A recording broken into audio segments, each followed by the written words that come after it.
Yeah. Okay. Thank you.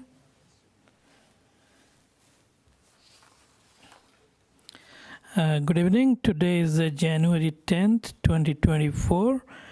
And this is the Traffic and Pedestrian Safety Committee meeting. This is the first meeting of this new year. Happy New Year to everybody. And we would like to start this meeting with call to order and pledge of allegiance. I'll go ahead and share my slides and we go through the pledge of allegiance.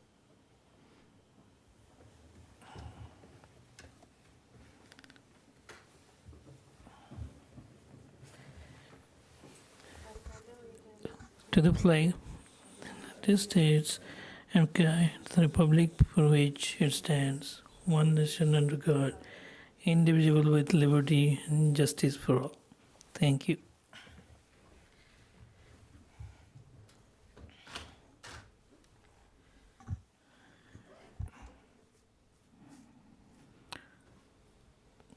Just roll call for committee members. Member Doyle. Present. Member Dunham Sims. Present. Member Moriarty is absent today. Member Collins. Present. Thank you. The item number 3 on the agenda is approval of minutes for the October 11th TAPS meeting.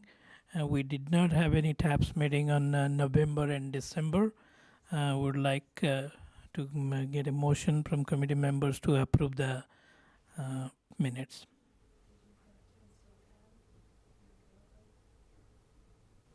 I make a motion to approve the minutes. I'll second. Thank you. Roll call. Member Collins. Aye. Member Doyle. Yes. Member Dunham Sims. Aye. Okay. Motion passes. Minutes approved. We'll move to item number 4. Committee member reports. Does any committee member have anything to report today? I was just curious about when we're going to get juice to our new signal at Marlesta. Yes, I can update that. We still have the project, CIP project there. I can provide the update there if you don't mind. Okay, thank you. Any other comments from the members? I just wanted to remind everybody that's all the city folks or the residents to make sure that, as we enter the spring, that people trim their hedges back off the sidewalk to make sure that we have access. So in your neighborhoods and people walking, that we have access around the corners, and especially in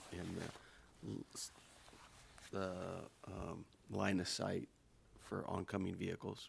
Thank you. Thank you. Any member reports? No? Thank you. Moving on to the item number 5, citizens to be heard. For items not on the agenda, I have 2 speaker cards. Nevin Junik. Junik, would you mind go to the mic? I'm actually here for the agenda item. Okay. Item's already on the agenda. Okay, thank you. How about Renato Castro? Semaji? Okay, thank you. So I'll just wait for the agenda item then. Okay. Are there any comments? Are there any public online, Dave?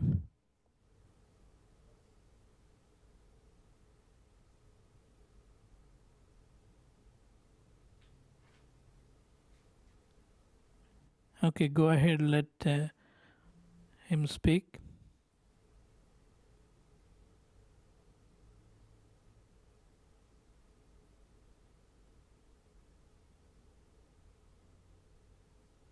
Caller 5748, are you able to unmute yourself?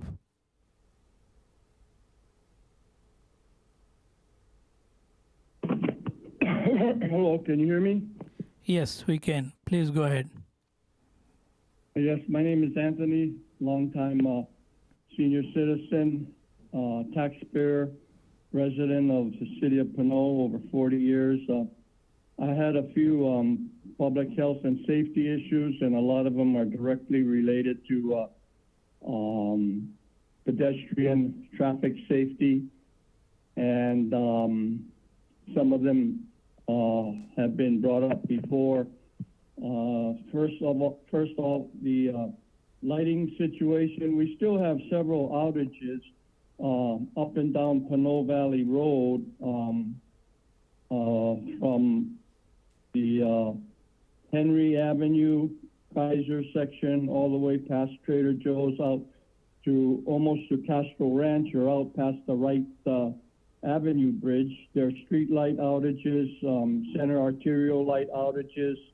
You know, they've been fixed before in previous years, so I don't know why we have to go hire some kind of a traffic consultant or a light electrical consultant to change out some light bulbs, if not have AT&T and or PG&E to do it and get that taken care of. And up and down the south end of well, a couple lights down by past Sugar City and the old animal shelter there. There's two lights out on the bay side of two lights in a row on the bay side, and I know the city is supposed to have two people go out at least 2 times a year cruising the city at night to take care of those issues, but I don't think those people are doing it anymore, and I wonder what's up with that. We can't afford that, or we can't afford this just for basic infrastructure things. And also, is there a public alert system protocol for the city to shelter in place? Because case in point, there was a big incident that was right there at the Chevron 7-Eleven type convenience store station across Mechanics Bank last week. And they had 2 police departments out there with the Concord and Pinole. And they had an active shooter out there that was robbing the store, and he shot a lady. He robbed a lady, broke in her car in the parking lot, and shot 2 people, and it didn't make the 6 o'clock news for whatever reason, and nobody was alerted. So the people at the Pinole Valley Shopping Center didn't know what was happening or coming. We didn't get any notification to shelter in place or stay away from that whole corridor or area for what that happened, and in and around Jack in the Box, where people's lives were at risk there. And then secondly, with regard to the Christmas lighting program, they had the police department out there with a T-Rack machine. I think that was like that big armored tank, and I think that's somewhat of an overkill for the public and for children to have to witness that at every public community event. You know, they had the roads blocked off with cones and the SUVs and half a dozen policemen, but to take up half the sidewalk right across from the pump station on the corner Christmas tree lighting lot with a BT wrap tank, I think that is a overshow of force, and a lot of people were complaining about that and not wanting to go down there because they thought something was going to happen, or it scared a lot of the public. And lastly, we're supposed to have a police report update from the police department. Sergeant Avery or Lieutenant Avery said that he would last year, and you called them on it once or twice, if not 3 times, to give a report pre-COVID, during COVID, and post-COVID for the traffic incidents in and around Pinole, so we can target certain areas to see if there's a uptick or spike in types of traffic incidences and numbers and increases. And along with that, I think they should include the crime rate too on Fitzgerald Drive, that we would like to have a police substation there on a 6-month trial basis, like a satellite station with 2 full-time police officers. Thank you. Can you please wrap up your comments? Thank you very much. Thank you.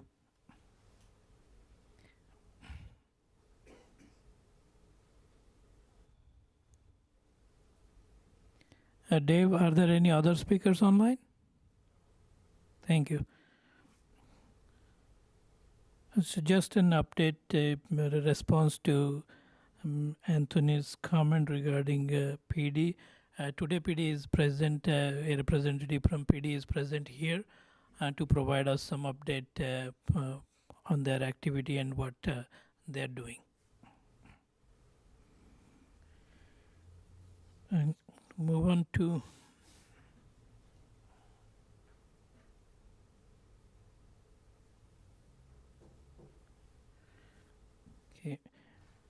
move on to item number 6, traffic and pedestrian safety issues submitted by citizens.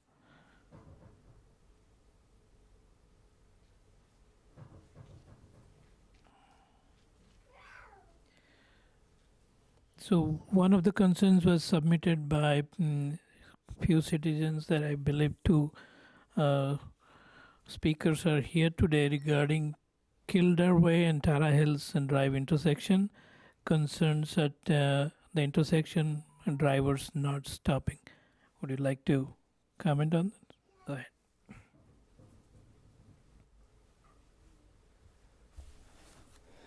Hello.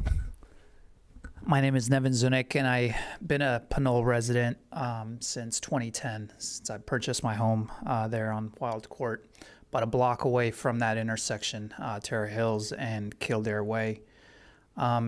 Over the years, I've seen plenty of accidents that happen there, pretty serious accidents, because of the way the intersection is laid out and the road is laid out. Basically, you have 4 lanes, 2 in each direction, and the intersection is kind of hidden when you come down either from Appian side or from San Pablo side.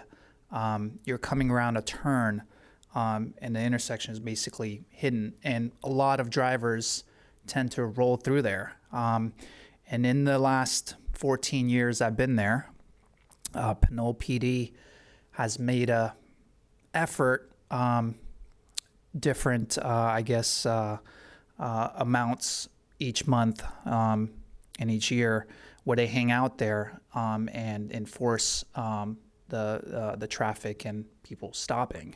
And for them, and I'm sure they could back it up with their data and stops, is essentially fishing in a barrel, because you could sit there for a couple of minutes and get somebody running right through the stop sign. In fact, 3 days ago, when we were, my kids were playing out in the front, CHP also hangs out there, and within a minute he was parked there. He raced after somebody up the street for failure to stop. I do ride my bike through the neighborhood. My kids also ride their bikes, and we go either to the school there, Shannon, in their parking lot, or the park down the street. So we cross there quite often, and I drive through that intersection 4 or 5 times a day. And it's almost, I would say, at least once or twice a day that I see a close call where someone either runs the stop sign or a pedestrian is at risk of getting hit. So I would hope that the city looks further into this intersection. I know there's a pretty significant history with this intersection, dating back at least 2014. I know that there was a significant year for that intersection where there was a number of accidents, serious accidents, and a fatality from a police chase that happened. I want the city to just look at the data and make a decision that's, in favor of the people that live there and residents of Pinole, to make the intersection safe. So whatever that means, if it means to put in lights, if it means to put in speed bumps, if it means to eliminate the 4 lanes, I'm not sure that the 4 lanes are needed, because it ends up being an extension of the 80 freeway, the way folks drive down that road.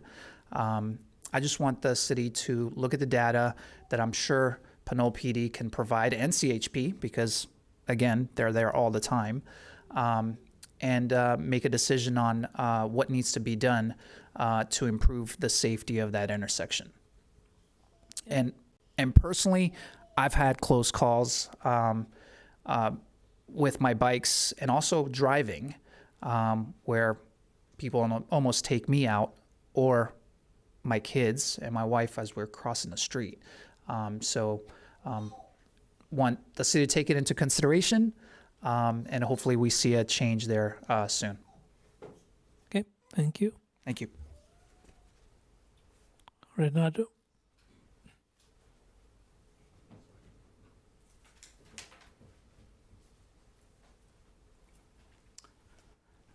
Good evening, guys. Thank you so much for having us. Thanks for serving on this committee. I'm part of the Rotary Club of San Pablo and a bunch of other groups, so I know what it's like to sit on a committee, hear a bunch of things, and try to do something about it. So thank you so much.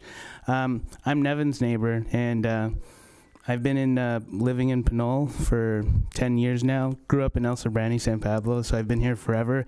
Coming from El Sobrante, Pinole's nice, so I want it to stay nice. One thing I agree with Nevin, like as soon as I bought my house, there's KGO trucks right out there. One night after I got home from work, I thought, what's going on? And it was the exact report they were talking about how Terra Hills Kildare Way was the most dangerous intersection in the Bay Area. I know that since then, like Nevin said, there's PD that will try to catch people in the act. There was even like a thing that told you how fast you're going. Hopefully you slow down. I think made people more want to find out how fast they could go. But it's a really run down, worn down intersection. It's very easy these days. Driving is something you do unconsciously. You don't even know when you get to your destination sometimes. And when you're going through this intersection, it's very easy to miss the fact that there are kids walking down, families. I brought my own family here, and I brought even the flag that I have to use and carry to make sure that in daytime that people are aware that we're there, we're wave it around. It's kind of humiliating and embarrassing to be a grown person doing this just to cross the street. And even as just like, I live here, I shouldn't have to do this to cross the street to drop my kid off at school. It's versus people just using it as a shortcut to get to San Pablo Avenue. I know I'm saying this from the perspective as a pedestrian, a resident, sometimes cyclist. You can get from our section of Terra Hills to San Pablo Avenue to the Bay Trail without ever being in a car. It's fantastic, but it just doesn't feel that safe when there's that intersection there. I have an Instagram that I just started called Make Terra Hills Drive Safer. I know that it's not all of Pinole, okay? I know it's chunk is in San Pablo, but for at least the section that we can control, it'd be nice to create an intersection that's safer for families, for pedestrians, for cyclists, for drivers. On this Instagram page, I'm just collecting, if I can, pictures and footage and videos of just the dangerous things that we see that happen. I mean, you can see donut marks just all over the place where at night you hear them do it. And like Nevin suggested, if there's research that can be done, studies, something where we can calm the traffic there. Like, I agree. I don't know if 4 lanes is really that necessary. In San Pablo, where I work, where my office is, on Rumrail they used to have 4 lanes, and they've condensed it to 2. And it doesn't seem like there's that much difference in the number of cars that are able to pass through, but it does seem like it's a safer area for cyclists and pedestrians, for all the families, and it's a much denser area too. And so something to look at in just a neighboring city. And that's it. Thank you, guys. Thank you. Do committee members like to have any comments on this item? I just want to say, I think those flags are a fantastic thing, and I actually work in Marin at every intersection around the schools. They've put little cups on all the poles with flags, and the kids use them themselves, to get themselves across the street safely, and parents, and it seems to really make people be aware. And I get what you're saying, it's kind of embarrassing, and that is a really huge wide intersection, and the topography there is not lending itself for good visibility, and so forth. But I'm really glad you're using the flag just to help out. And Sanjay, I'm not sure, in years past when things like this would come up, we had the ability to say, hey, can we, get the traffic engineers out? Can we go out and do a site visit, do a study? And I know we have the privilege of having you as our traffic engineer. So can we put something on our list straight away that says, hey, let's go out here and look at it? And, I also think the idea of a road diet is not such a far-fetched one, because since I've lived here for 22 years, I've often wondered, why do we need, 4 lanes on that street? Because that just encourages people to go even faster. But at any rate, I would like to do whatever we can to get us out there to take a peek at this. Okay. Yeah, I mean, from a staff perspective, all I can say is that yes, I will definitely look at the data. This was never in my attention that this was such a intersection which has so many accidents or so many close calls. Because the data what we usually get, we never get the data what close calls are.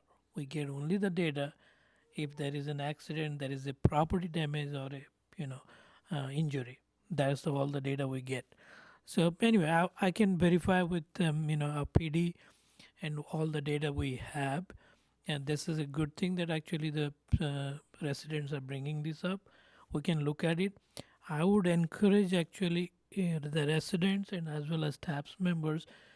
We are doing the ATP plan right now, and this is the right time to actually provide that input to our consultants to verify this location. If a road diet and with bike lanes and reduce the total number of lanes is possible, and I can have them look up, evaluate it for that. So this is the perfect timing for that. So I would appreciate, yes, any feedback from comments from the tabs and residents, and because this process is ongoing right now, and that would be once the consultant evaluates, they can actually have the recommendation as part of the plan. Then we can go to the council for future projects. And I actually drive through that intersection a couple of times a day. And sometimes I do see the runners and other times not. And 10 years ago when I was teaching in West Contra Costa, I taught out at that intersection. And we would occasionally have runners go through and say, well, that's exactly why we're practicing out here. But it is really shabby. I don't know if as a quick fix, if we could restripe out there, Yeah. put a high visibility crosswalk in, maybe, just to get Yeah. something moving in the right direction. Yes, some of the operational and maintenance probably can be done quickly. That may not be a big problem. But if any significant improvement which raise to the level of capital improvements, then I have to go through the council process to get funding and all that. So, Yeah, and I've been by there, and the main entrance to the Shannon School is on the other side, the next block over. But this one is sort of an unmarked second entrance to that school's parking lot. And, but you wouldn't know it from the street that this is a school zone. And I think that oh, I see. deserves the attention that this is a school zone. It's a kindergarten through maybe fourth or fifth grade school. So it's the smallest kids, including the ones that might be crossing the street on their own for the first time without a parent. So it seems like that area needs to scream school zone. Kids are crossing all over the place. Okay. Yeah. News to me. Okay. Thank you for that. Okay. Any comments? No, I don't have any, thank you. Thank you. Other than I support what the other two members have suggested. Thank you.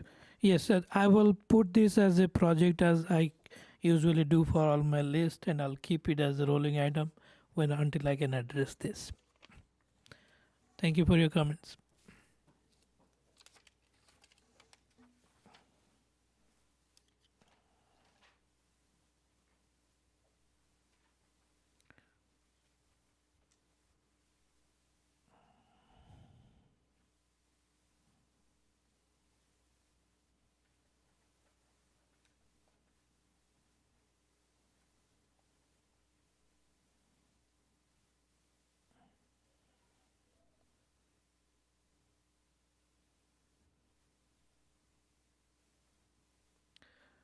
I'll have to just reshare. Just something happened. Give me a second.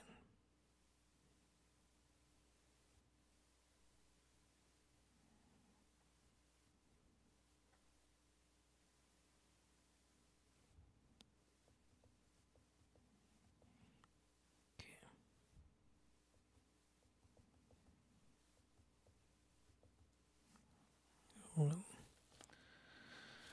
seems like some of my slides have lost its visibility. It's item number 6, the traffic and pedestrian safety issues that I keep a track of, and these are the list in these slides. The only thing I can see is probably the third page. Okay, so this is the page.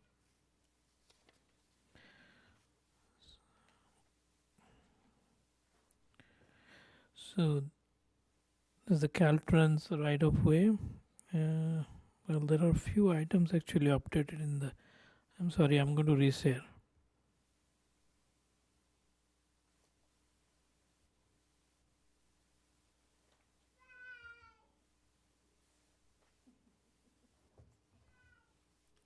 Okay.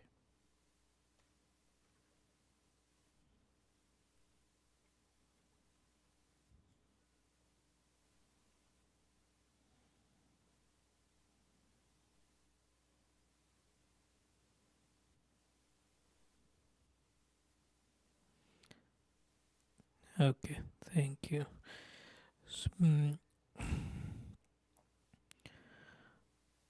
Few updates on the works that we have been keeping a track of. There are two tasks which we discussed with the TAPS earlier, and those were completed in the last couple of months.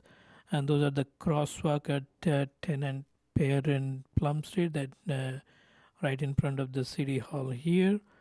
There was a trip hazard at Creekside Pedestrian Bridge, which was completed. We paved the trail with new asphalt, and we also built a new ADA access ramp from Sarah Court.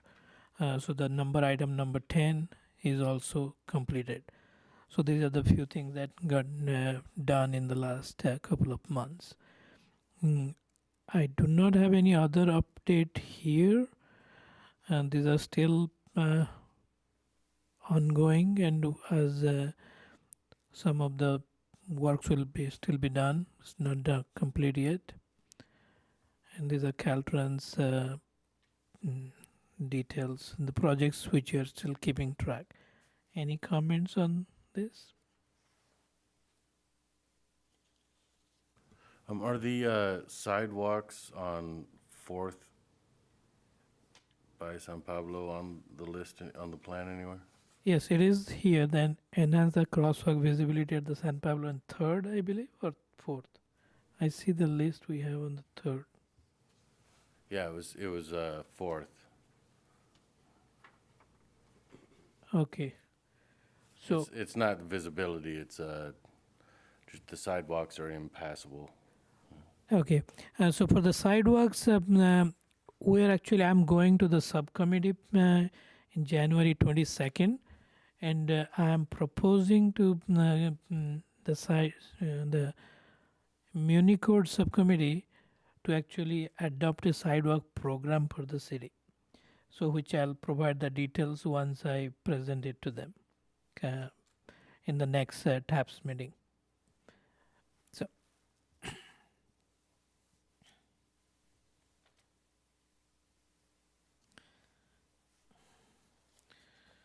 I'm going to go item number 7, CIP projects.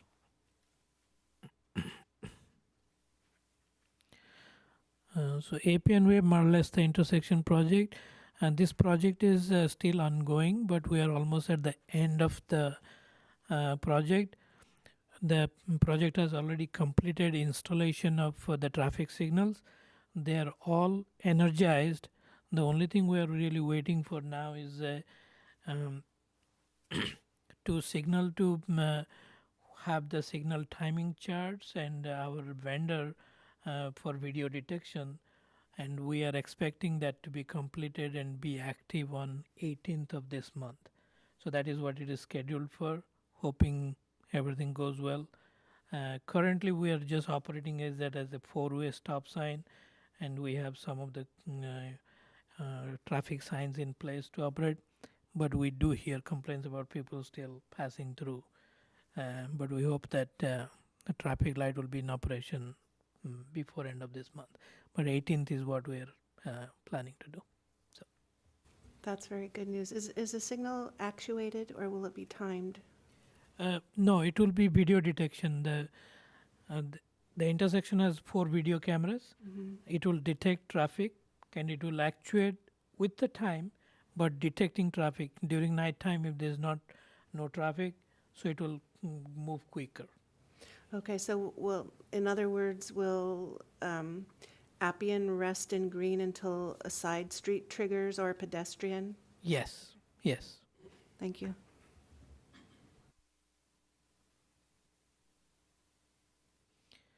Item number 7, continuing with the development projects.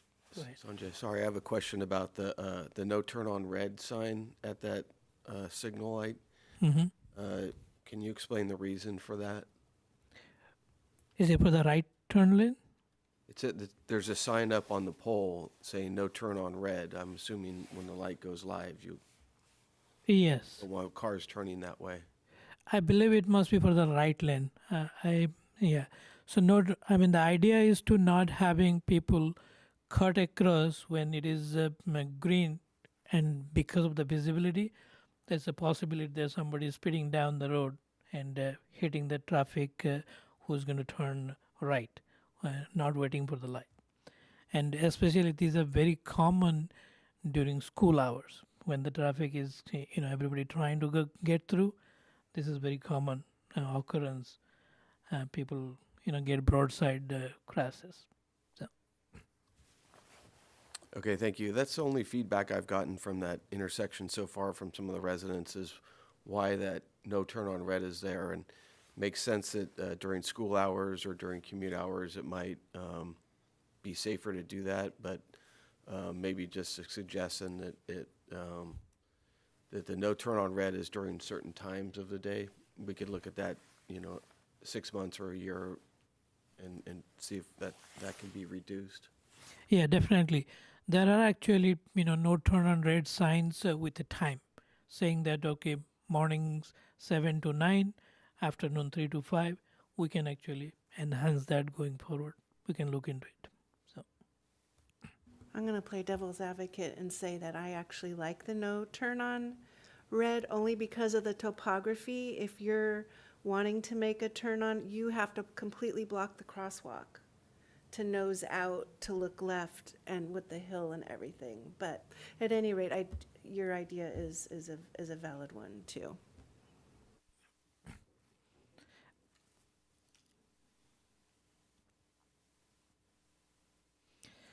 So development projects currently nothing under review by the planning department, but there are some projects which are still ongoing and under construction. If you have any questions or you want details, please go to this link. Active transportation plan, as I just mentioned before, it is currently in progress, and there are certain workshops will be held for public to attend, and we do post this. There's a website for this. I should have actually have the link here. I believe we call it Walk and Roll Pinole, but I'll provide that link going forward, where you can actually go and provide your comments. Walk and Roll Pinole, yeah. walkandrollpinole.com.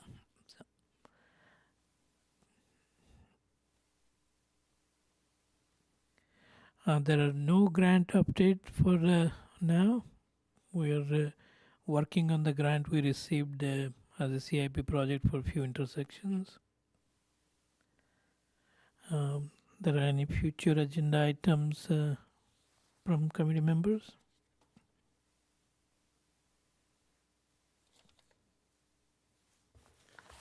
Just have a question for Officer Liu. Yeah. If the police department will be applying for an OTS traffic safety grant, it'll be due at the end of the month. Just wondering if Pinole was going to do that. Remind you.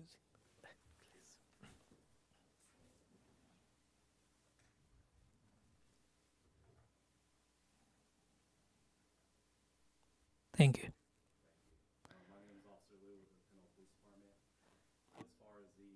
Traffic grant, I got to check in with the commanders and update you guys if we're going to be applying for the OTS grant by the end of the month. And I can reach out to you directly if you want me to. Thank you. You don't, just wondering, you don't have to reach out to me. Okay. Did you want me to discuss? Yes, go ahead, please. Provide us some update regarding traffic situation in Pinole. People would like to hear from you. All right. First of all, we want to thank the citizens of our community for coming out, because when we look at statistics, only us seeing the people during the near hits is what we see, and it's not on paper. So you guys coming out here and taking the time, we appreciate it as a police department, because we live here too. We're here in the city of Pinole more than we are at home. So we try our best to do a good job. As far as Kildare and Terre Hills Drive, it is on our hot list, but as a department, we can always do better. So we'll send some emails and have our enforcement elevated in that area. And I do know what you guys are talking about. I've been here for over 10 years, and the last traffic stop we made last night or this morning, it was for that intersection, and we actually issued a citation for the stop sign violation. Going back to lights out during or in the intersections, if you guys see any lights that are malfunctioning and they cause any type of safety issue, you can call the non-emergency phone number at the police department, and we'll send a patrol officer to go verify that the light's out, and then we'll make the proper notifications. I did hear a comment about sheltering in place. Anytime we have a critical incident or active shooter incident, it's the police department's job to go out there and make the city safe. So we will make proper notifications by knocking on doors, calling people, and then sending out public notices. As far as the Chevron incident, as soon as the officers arrived on scene, the suspect was taken into custody, so there was no threat to the public. We did write a press release. It's on our Facebook page and then the city website if you guys want to see the details regarding that. It is a continuous investigation. And like I said, the suspect was taken into custody. As far as the utilizing our ERV, it's an emergency rescue vehicle. It's applied at events. That way we can educate our community on the equipment we have. There's been a lot of comments of the city wasting money on that, and I do know a little bit about it, but it was basically donated to the city. And so when we display these items, it's just basically building a better relationship with our communities and then educating them that we have these rescue vehicles if a catastrophic disaster was to occur. As far as the middle school traffic and the parking situation, Commander Crone did send our patrol supervisors and our patrol teams a directive that we're going to be stepping up enforcement during school hours. It's an on and off issue. As far as any of the other intersections, when you guys call to notify us that these intersections are having issues, we will actually make it a hot topic for the month. So basically, we have so many intersections in the city of Pinole, and sometimes we lose traction on which intersections we need to enforce, because if we get a certain amount of calls on one side of the city, we'll enforce heavier on that side, and then by the time we go to the other side, they pick back up. Another thing we have been doing is we improved our staffing significantly. So we do have officers out there enforcing, and our stats have gone up as far as enforcement stats. We are going into hiring a full-time traffic officer, so that'll be great as well, because we'll have an officer dedicated just for traffic enforcement. And over the years, I had the pleasure of doing that, and I think it's one of the most valuable positions, because you can actually sit out there with the community and address all the concerns. So like I said, just call the non-emergency line, and if you guys have any concerns, if you want to talk to a beat officer, you could do that. If you want to address that a certain intersection needs extra enforcement, we're more than happy to hear anything you guys need to say for us. Thank you, officer. All right, thank you. Thank you.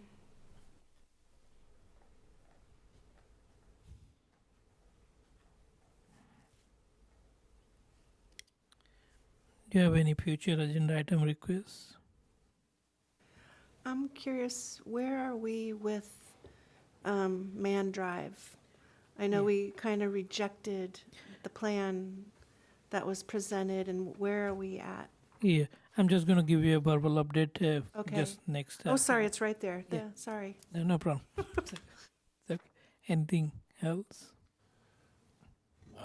I just wanted to ask a question, if you could come back to, I'm just kidding.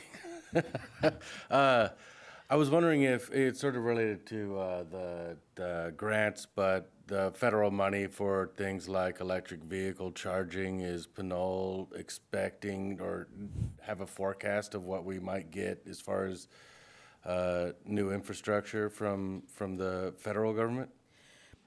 We actually applied for a charging infrastructure grant for Pinole, but we don't know the final details of it yet, meaning the what happened, whether we are successful or not, we don't know about that.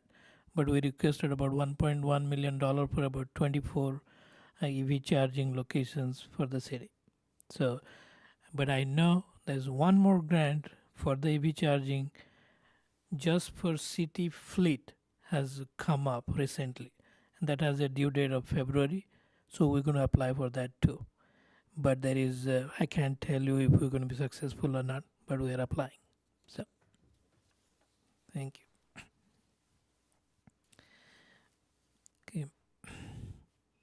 So I do have a update for the Mun Drive situation with the school. So after the workshop, we actually discussed consultant and our staff here, and or before of the inputs that we received from the stakeholders, and as well as the meeting we had at the school. So we actually searched the Division of State Architect and State Clearinghouse document repository for the environmental impact reports or any other document that would have provided us some insight into the traffic situation or the circulation at Mun Drive when the school was actually built. Unfortunately, we are unable to find any such document, because what our understanding is that school districts are not required to go through that process. But however, we thought that they may have some construction documents or some reports, but we could not find. So we are actually in the process of requesting this from the school district. If they have in their files, I would like to take a look at it. But we are holding off on further action to develop any plans for engineering improvements until we really find some answers from the school district. With the current situation, no engineering solution on Munn Drive will resolve the traffic issues to the satisfaction of all the stakeholders. So for now, we'll be working with the school district and Pinole PD to see how the situation can be managed with education and enforcement. We'll continue to work with the school district to identify some improvement that can be done within the school facility in conjunction with improvements on Munn Drive to ease the traffic issues. So that's kind of our status right now.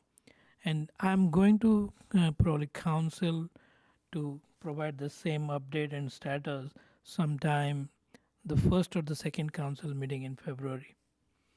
And the only other add to this is that Public Works in City of Pinole is right now very tight staff wise. I do not have any engineering staff right now.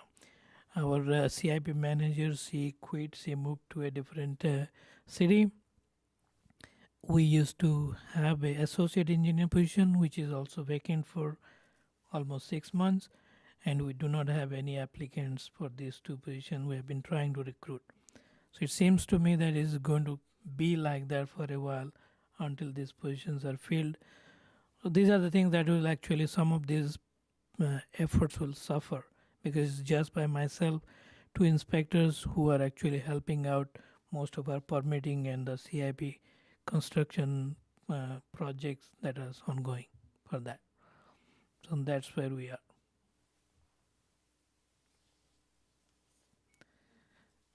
Thank you. Next item number 11. This is a comment. Okay. Thank you. Please go ahead and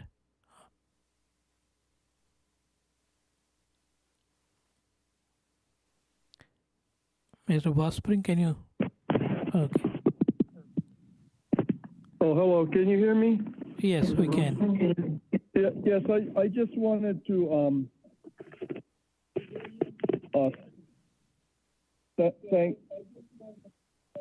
thank Mr. Liu for his participation and presence at the meeting. And is that going to be a regular thing, or people can plan on it so they can attend or ask questions directly to the police department in the future? Or is this just a once a quarter thing, or hit and miss? And the other related question I had, I addressed earlier with regard to the Fitzgerald Drive high crime rate situation that affects, drivers, hit and run, retail crime, you name it, it's all there. The 2 questions with regard to that, is there any consideration by the police chief or that he knows of that would warrant or that we could request through the TAPS group and run it up the ladder to have a police substation on Fitzgerald Drive? Because I think that would relieve a lot of logistic issues and things like that in terms of reporting to crime scenes in a more timely manner and reduce the number of crimes when we have presence up there with maybe 2 officers 24/7 up on and around Fitzgerald Drive, because right now it accounts for close to 50% of all the activity on crime going on in Pinole. And with regard to the question about the ERV wrap machine use, I was myself and other members of the community has asked who is actually authorizing the heavy promotion of that vehicle, like showcasing or showboating it at almost every other public type event. Is it the police chief, or is it the city manager? Is it the mayor? We would like to have an answer to that. And lastly speaking, with regard to the police blotter, how are all the police blotter items, whether it's traffic related, pedestrian related, crime related, being prioritized by the police department reports, whether they make the blotter or not, when people call in to dispatcher or something along those lines, because I think a lot of things are getting unreported or fall between the cracks and we can't see them. And then the police blotter, it seems there's a lag between 2 to 3 weeks from the actual date of the occurrence of the crime or the police calls. And then Pinole TV also has another 1 to 2 week lag. So by the time the public can see it and be notified of it, sometimes it's like a month or more later. Right now, the television blotter is 2 weeks behind the actual blotter that people can check on if they are available to them online with regard to the blotter reports. And I think you have to connect the dots there and try and clean that up as well. And then lastly, is there any consideration given to banning sideshows in, the donut sideshows in the city of Pinole? Because there's a lot of different cities that are doing that now, and it's up to the city, not the county, not the state, but the city to put some teeth into some kind of sideshow banning, so we don't have people coming into Pinole, whether it's up on Fitzgerald Drive or underneath the I-80 Pinole Valley Road overpass, to do their sideshow thing and shooting up the city, like what happened earlier in the year or last year with no recourse. They said, the police said they couldn't do anything because the guy's windows were tinted. They couldn't arrest him. They couldn't do anything but let them come in and do their shindig under the I-80 overpass by the bowling alley and shoot off fireworks or guns at each other. Mr. Bospring, can you wrap it up? The license plate number and bumper there, but they couldn't do anything because there's no ordinance. Thank you. Thank you.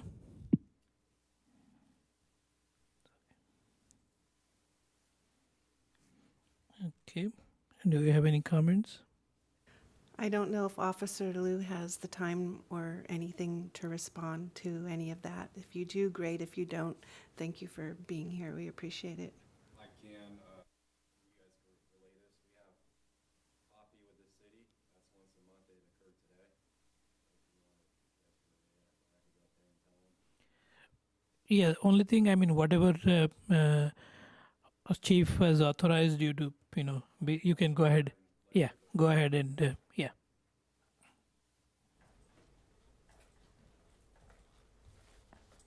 Thank you for your phone call again, and we heard what you had to say, and some of us agree. As far as contacting the chief of police and our administration, the best way to do that, if you want to engage with our officers or our administration in person, is we have an event called Coffee with the City. It actually used to be called Coffee with a Cop, and we actually had that today. So it's once a month, and during that event, you could talk to the chief of police, our commanders, our detectives, and patrol officers directly, and you can address any concerns with them. So that would be the best way to have an in-person response.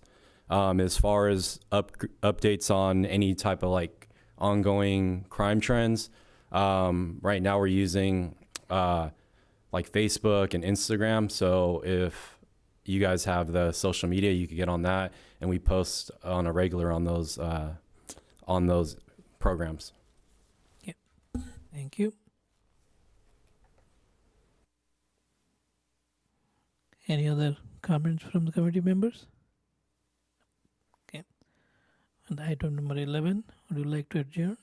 Yes, let's adjourn our meeting, and we'll meet again on February 14th at 6 o'clock. Thank you. Meeting is Thank you, everyone. adjourned.